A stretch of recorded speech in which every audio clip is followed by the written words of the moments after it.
Hello, this is Coffee Break with Ninita, a daily guide of coping skills that gets us through by making us strong.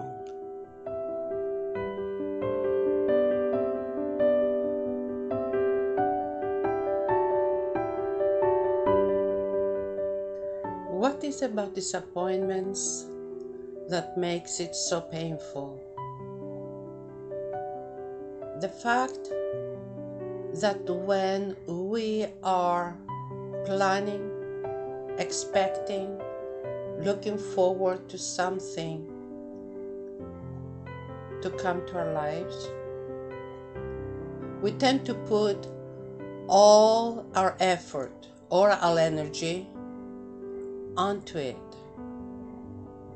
We think about it, we dream about it, we even incorporate the outcome that has not yet come in planning our lives around it. So when disappointments come, when things that we were so sure and certain that they will become real, they will materialize, never come, this leaves us in emptiness, in a place that pretty much is empty and dark. We don't know what to do with ourselves because we don't have plan B. And we cannot see where to go because there is nowhere that we have considered we can go. So disappointments always find us unprepared. And this is why, depending on how big or how small it is, we feel half. Hurting, angry, lonely, and frustrated.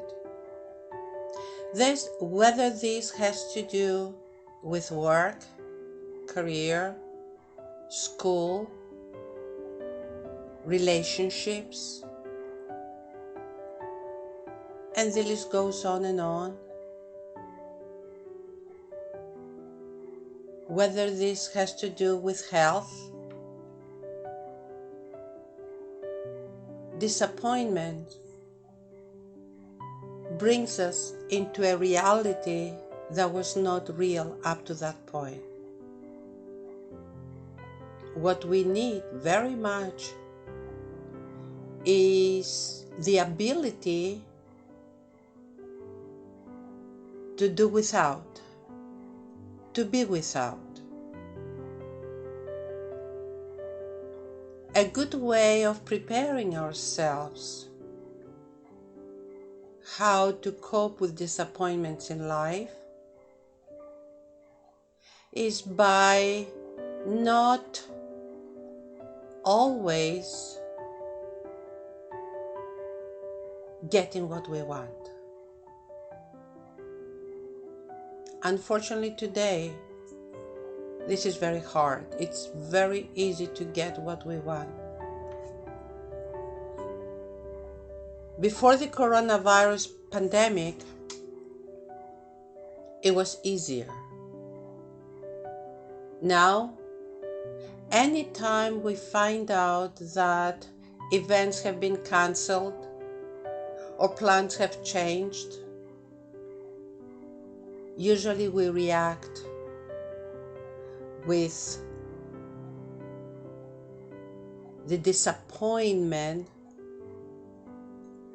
for this change in ways that resemble survival mode.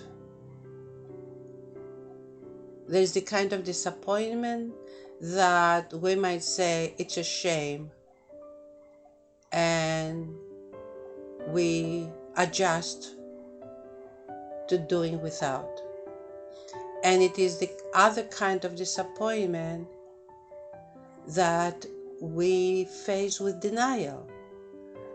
We get angry And the level and degree of how traumatic is going to be the disappointment depends on whether or not we are used to have change of plans and facing new situations different than the ones planned. So, depending on how familiar it is for me to be disappointed, I'm going to be extremely upset or little upset.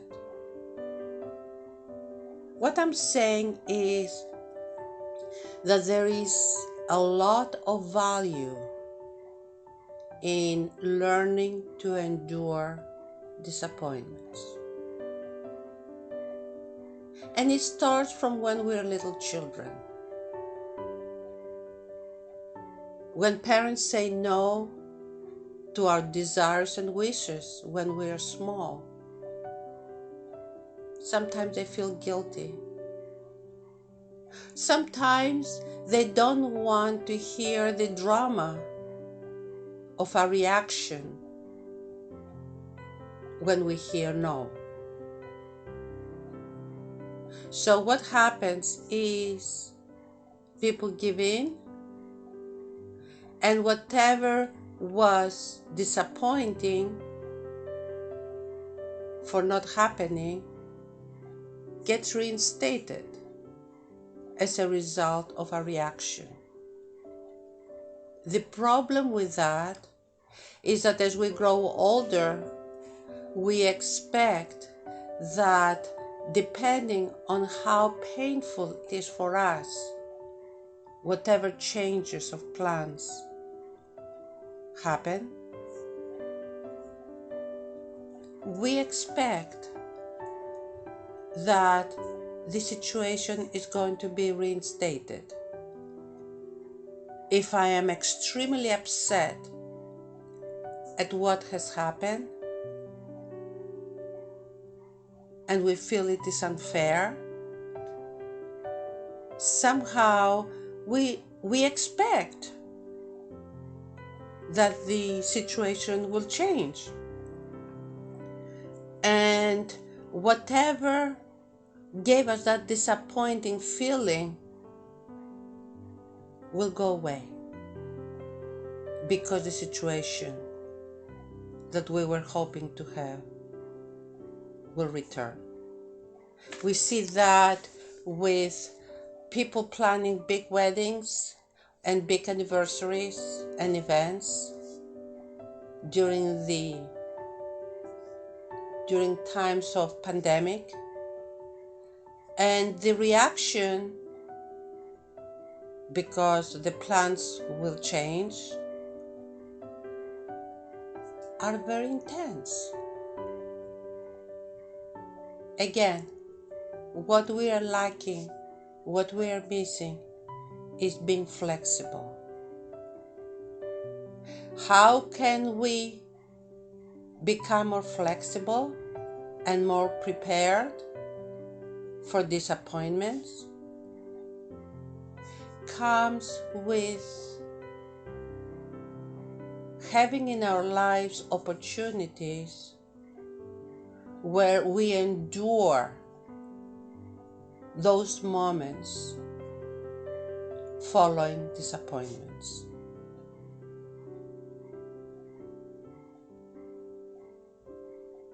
So,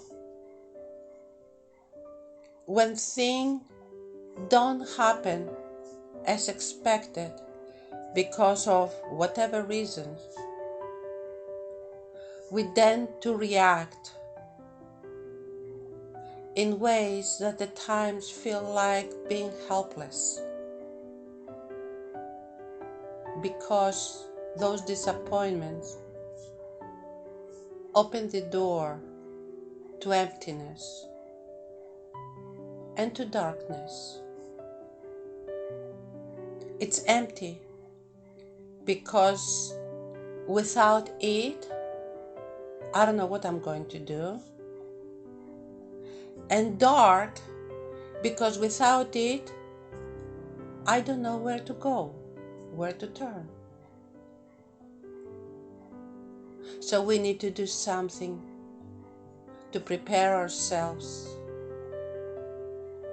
for facing disappointments, because disappointments will not go away. And this is exactly what we're going to talk about next time. Until then, God bless you and be well.